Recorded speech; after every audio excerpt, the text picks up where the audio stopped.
Greetings and salutations, everyone. I hope everyone is doing well today.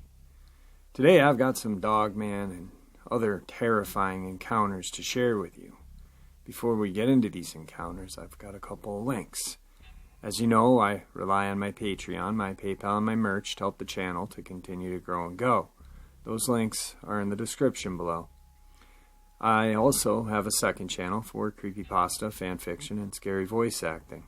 Stories that, well, they just don't fit on this channel. Now, if that's anything that you're into, follow that link and give those stories a listen. You may or may not like what you hear. Last but not least, Dogman. Frightening Encounters, Volume 1, 2, and 3, the audiobook version, is available on Audible, Amazon, and iTunes. They were written by Tom Lyons, narrated and produced by me, Jeffrey Nadolny. Those links are in the description as well. Now, I've definitely taken enough of your time. Let's get on with today's upload. Shall we? Today's first encounter.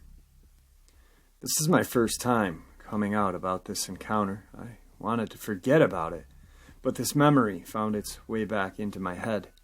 Just thinking about this makes my skin crawl and sends me into a state of paranoia. I made an account just to get this off of my chest and maybe to meet other people that had a similar experience. I came across a tweet yesterday. My friend was on a trip to Gallup, New Mexico to see her grandmother. For some reason, it brought up some disturbing memories of a recent trip with my dad. It was the summer of last year. I had just graduated from college and saved up enough money for my dad, my younger brother, and I to do a dream road trip down Route 66. We live in LA, so we figured we would start there and make our way up to Route 66 and see how far we could go. The first few days of the trip was great. Nothing weird or bad happened. We stopped at Hallbrook and tried to stay at the Wigwam Motel, but unfortunately, it was all booked. My dad and I made the decision to drive up to Gallup, since it was about 3 to 4 hour drive from where we were. So we hopped in the car and began our drive to Albuquerque. I was driving since my dad had been driving all day. He slept in the passenger seat while my younger brother sat in the back counting the cars as we passed. It was around 1 in the morning, and the road seemed awfully empty. I'm not sure if it was normal or not, but it didn't feel right to me.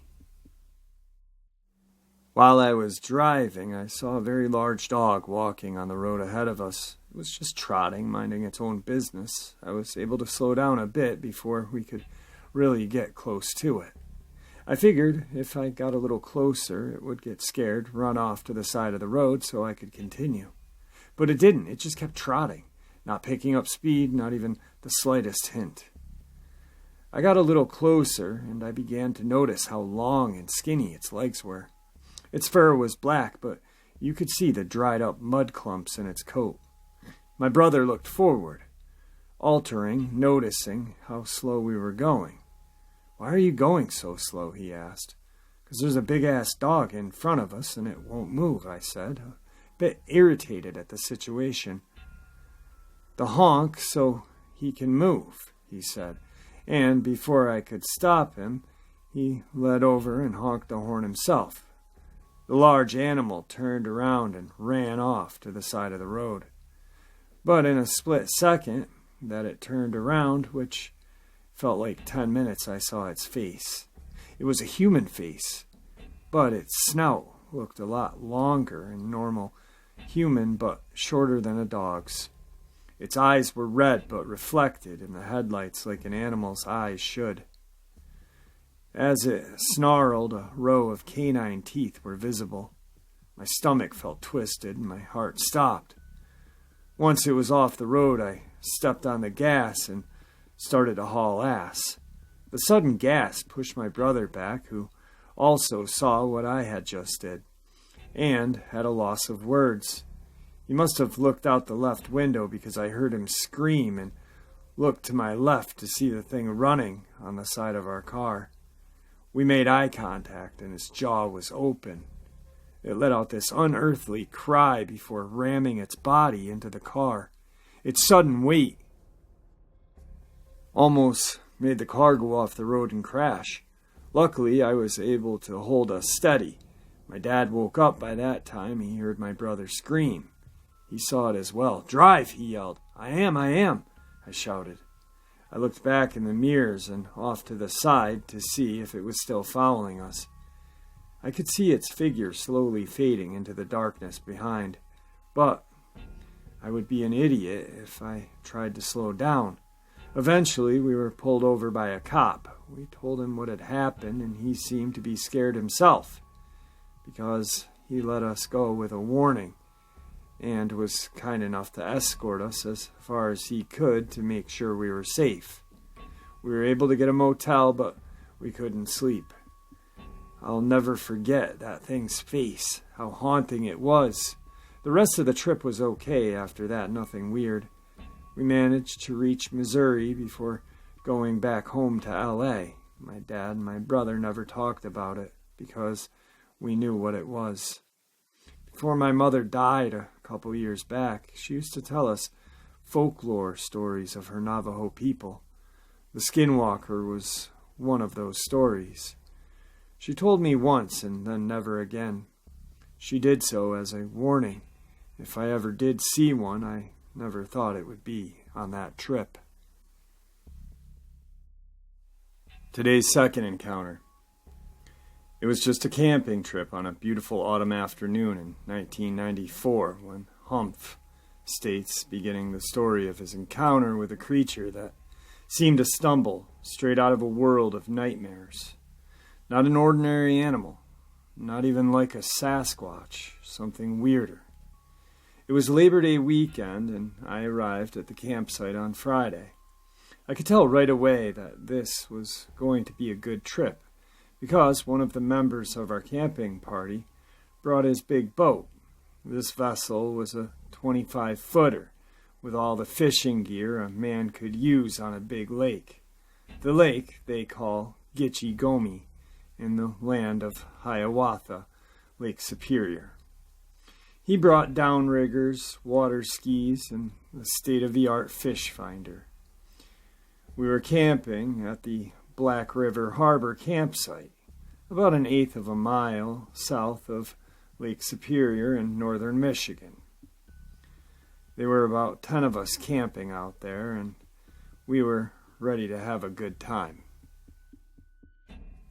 As the night crept in, the wind began to pick up just a little bit, and the creatures of the nocturnal realm began their nightly rituals, their instinctual song and dance. After all, this was no man's land, as Bob Seger puts it.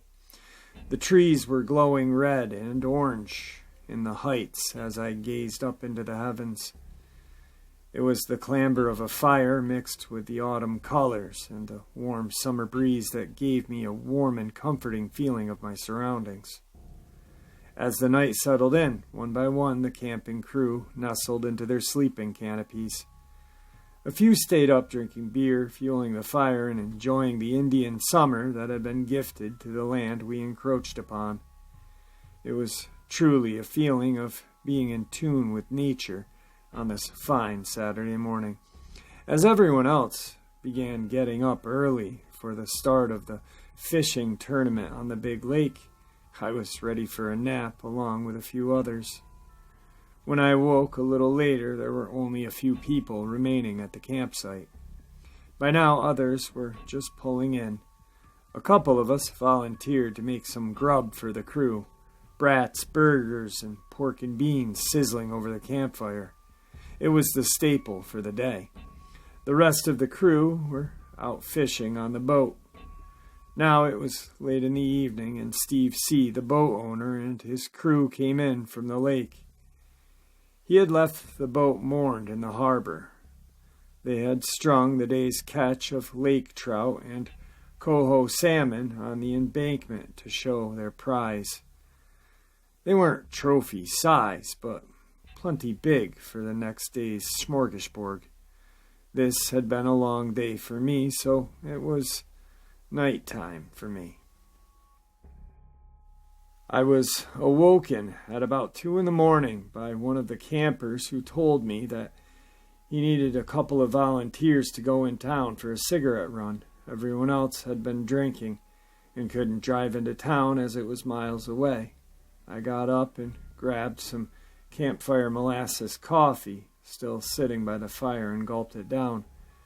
Wayne said he would make the cigarette run, and I offered to go along with him for company. I jumped into Wayne's LeSabre, and we were off heading to town. The night was a little breezy with a warm southern front, partly cloudy skies cluttering up the stars. It was a nice night. As we drove on about a mile or so, we saw something in the distance on the road ahead. Its eyes reflected back at us. Wayne kept driving, but had started to slow down when we noticed it was a raccoon running around in circles in the middle of the road. He slowed down a bit more, thinking the raccoon would just scare and run off. It was at this point that something else had focused our attention so sharply that it sent chills up my spine. By now we were traveling at a walking speed, and we were about 20 yards away from the raccoon. The animal acted like it was hypnotized into a circular pattern, as if it was chasing its tail. But this was not my concern right now. It was this other thing, this creature standing on the side of the road, that had my full and sober attention. As we approached into closer range, it turned its attention from the raccoon to us. At this point, my brain could not fathom what was being transmitted into it. It was a state of shock. I had slipped into the 3F syndrome: fight, flight, or freeze. I was definitely frozen from head to toe, and the hairs on my body were protruding through my clothing. There was this thing standing on 2 legs, standing like a human. It had the biggest glowing eyes unimaginably. The eyes were illuminated so bizarrely with unexplainably bluish-green colors, yellow and orange, and these colors were changing like those of a chameleon. They also resembled that matted eye pattern of a wasp's eye. Now we were getting even closer. At the time, I was standing still. Together we both looked at each other and said the same exact words, as if we were both seeing things. What the fuck is that? With the car approaching at a crawl, we crept on. What was now standing 3 or 4 feet away from my passenger window rolled down. It was standing at the edge of the shoulder. I'd say about 5 feet away from me as I was looking out my passenger window. I was terrified that it might grab me through my open window, but I was paralyzed, but so close that I had a good look at it. It had thin, stick-like arms. At the end of each were 3 or 4 fingers. This was a 2-legged bipedal thing standing about 5 feet tall. The weeds came almost up to its knees, so I didn't see its feet. It was not a big animal. It was brownish skin with a little bit of black hair, not a lot. Its eyes kept changing color, and at the point that it was standing aside of us, its eyes burned a fiery red. It looked like the devil himself, Wayne said. It was just so hideous looking. The car lights were not on it anymore as we started passing it, yet its eyes were still glowing. To me, this creature had the face that resembled a deranged kangaroo, only it was so evil looking that I hesitate to say that it was a creature from this planet. So unearthly was this creature that my mind had processed that fact that this living thing was staring right through me, both aggressively and curiously, and that it could take my soul if it wanted. As we passed the thing, my eyes followed it, and it was photographically imprinted right into my brain that this was nothing that could even possibly have come from this planet. Wayne freaked and floored the gas pedal until he assumed we were a safe distance away, or I guess until I told him to slow the car down. We drove on into town in silence, collecting our thoughts. Only after we picked up the cigarettes and headed back to camp did we start to discuss what we had seen. We both came to the conclusion that it was a real experience, and very real in our minds, that this was so unearthly. Then came the question, do we tell the others what we had seen or keep it a secret? Who would believe us? They would say we were drunk or on dope, or that it was just a bear or something of that sort. Here's a fine example of trying to explain to people the unexplainable. Wayne and I both told everyone at camp, but our encounter with the thing from the land down under, as I named it, not surprisingly, only a few believers were impressed. Since then, I've told numerous people about the incident, but I came to the conclusion that I better watch who I tell, because they will think I'm full of it. So I say to you all out there, beware of these creatures from the land down under on those dark and lonely nights when you are out there in no man's land. They may be watching you. Very briefly, before we jump on into the other encounter, or encounters, the reason why he calls it the animal or creature from the land down under is because it resembled this deranged looking kangaroo, its face. This encounter did not take place in Australia. It took place by Lake Superior, as you guys have heard. Definitely a terrifying encounter. I think that this was possibly a Dogman. I think that there was maybe the light was reflecting its eyes. Maybe it was playing tricks with the guy's mind, but as he's side by side with this, it's looking like a deranged kangaroo and its eyes are fiery red. I don't know what else to think it is, but it's freaking terrifying, man. Wow. Today's third encounter. On January 12th, 2006, a witness walked into his home to find a devil-like creature confronting his 6-year-old Labrador dog. The creature seemed to be an unusual combination of a monkey, a dog, and the devil. Suddenly it sprang to its hind legs and ran, nearly pushing him over to get to the open door he had just come through. The creature had long fangs, a monkey-like tail, and extremely bright glowing eyes. In another report, an Ohio woman driving through Roanoke, Virginia at around 2:30 had a similar encounter in the late 90s while driving on a dark road at night, and was forced to take a detour due to road construction. She had driven past a road sign that read Red Wolf Crossing, close to Elizabeth City, when the creature, which was not a wolf, leapt in front of her car. The creature was all black, with a very short, sleek fur, pointed ears, and had a long, thin tail. She described it like cat-like, and yet not like any cat she had ever seen. The snout was flatter than a dog's and more like a cat's. The creature was very tall, because she saw it when it was standing on its hind legs, and it was easily over 6 feet. She indicates that its torso looked very much like a thin man. Its head resembled a large monkey, but with a pointed beard. However, the creature's hind legs were like a wild cat or dog. It was very muscular and thin. Later, the woman checked with the U.S. Game and Wildlife Department, who told her there were no black wolves in the area, but suggested that she had seen a feral dog or a wolf-dog hybrid. But the woman was emphatic that it was not a wolf or a dog. The woman explained the creature may have been on all fours just before leaping. The creature leapt with such force and height that it only took one bound to make it across both lanes of the highway, which indicates the creature leapt more than 18 feet or 6 meters to get across the road. The dogs and wolves do not leap that far in one jump.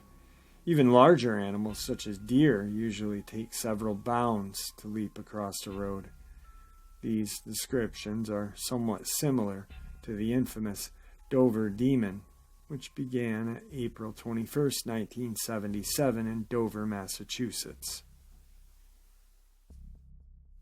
Today's fourth encounter. Decades ago, my uncle and cousin each had an encounter on the same night. This was my uncle's encounter and one of my third or fourth cousins, although I've never spoken with my cousin about this. His account was only what my uncle has told me. This happened nearly 50 years ago, but my uncle still remembers it clearly. I'll provide a bit of info on the area and our family. We lived in the family farmhouse with my grandparents, the last house, on a dead-end country road.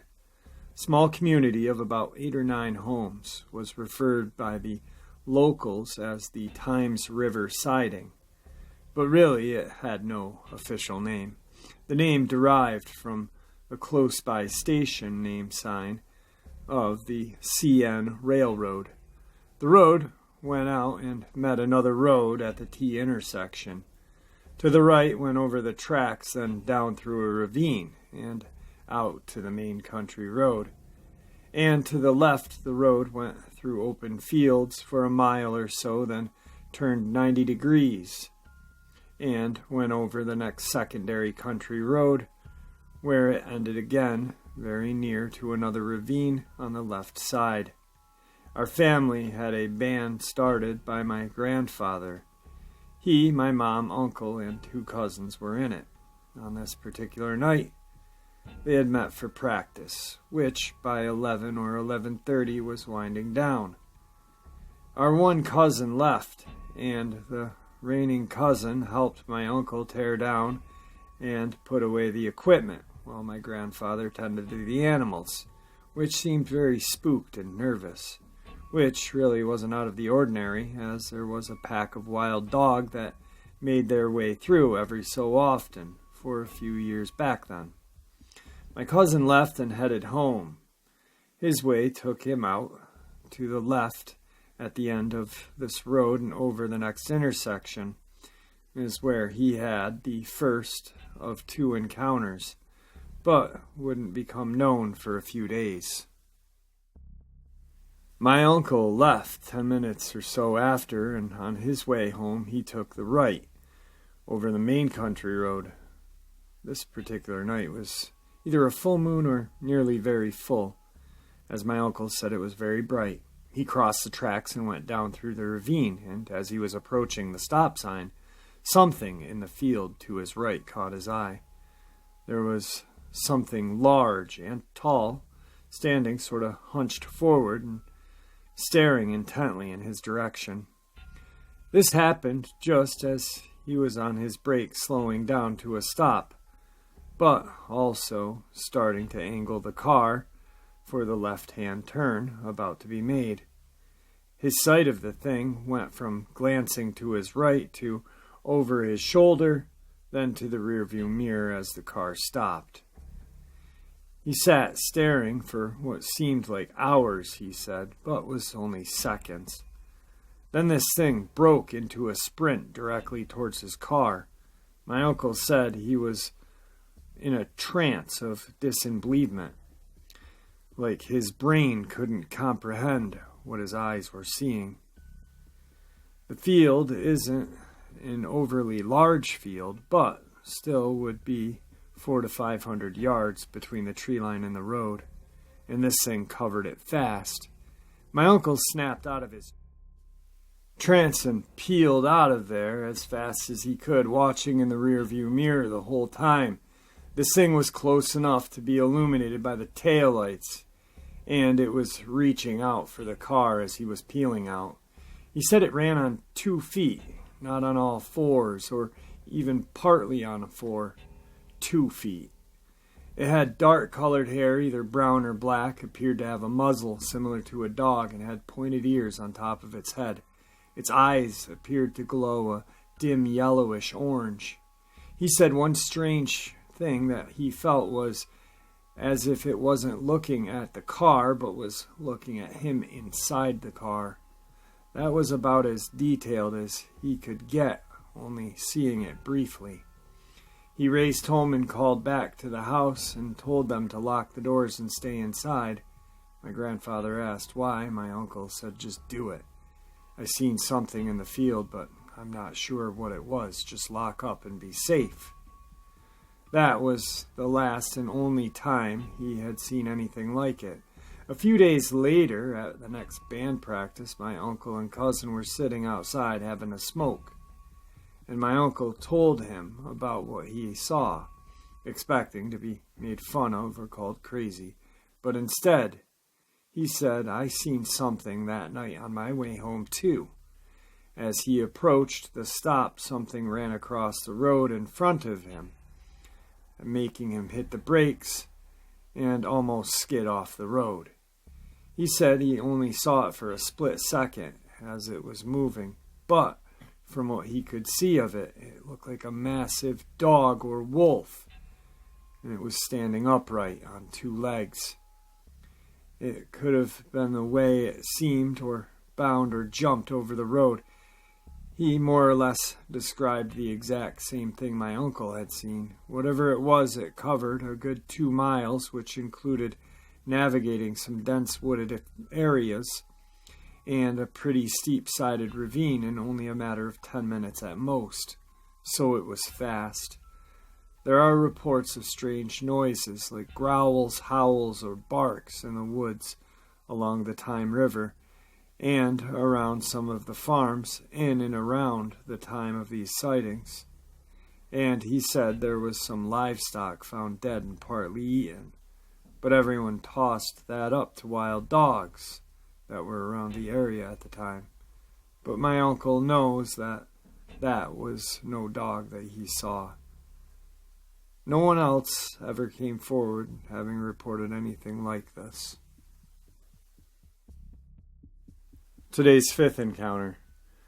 I'm a bit spooked. I was driving in the woods at night with my dad. I live in the middle of the forest somewhat. We went down a long, dark road on Ontario, Canada, and suddenly saw a semi-low, tailless, earless, bony, elongated creature that reminded me of the shape of a starving human mixed with a hairless dog. It was so fast it was a blur. It had long fingers. Its skin was colored pale flesh. Same night we saw strange footprints outside of our house that were not recognizably as deer or moose. We both have plenty of time in the woods and recognized tracks. Never saw anything like it.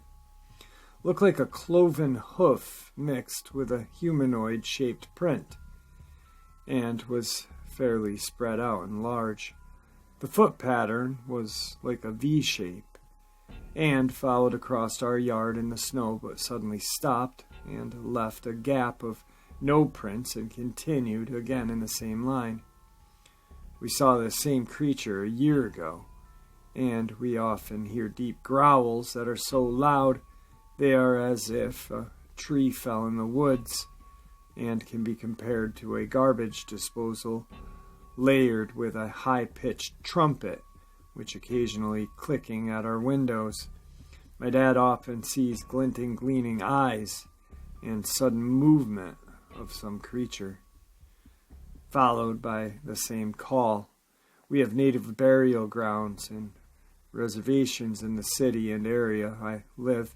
A lot of sightings and odd, unexplainable things, including a place where thousands of natives were tortured and killed.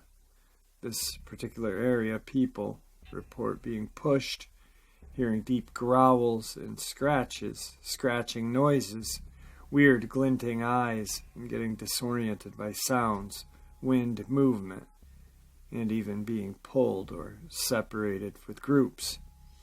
People say they wind picks up and disorients, and they black out somewhat, as if they lose time, separate from friends, and wake up with it being pitch black at night. Alright guys, there you have it. 5 terrifying encounters, I guess in the middle of nowhere, to kind of guide you along your Friday night. I really hope you enjoyed these encounters as much as I enjoyed bringing them to your attention. Briefly and quickly, reach out to Victor and check on him tonight, see if he's okay. He's going through some crazy stuff right now, so let's please keep him in our prayers. Also, I'm going to reach out to Claudia Ackley again and see if she'd like to come back on the show and discuss the lawsuit about California and having them admit, hey, there is something out there, and we know what it is, but we're not going to tell you. So please just show some support, and that's the best we can do. I really hope that Claudia wins this case, and it's a worthy cause. I mean, she's suing just for answers, not for money, which is truly, truly amazing, especially in these days and ages where people are suing people for random shit and this and that. But alright guys, I'm going to get this uploaded and wish everyone a safe and enjoyable evening. Have a good night, guys. Thanks.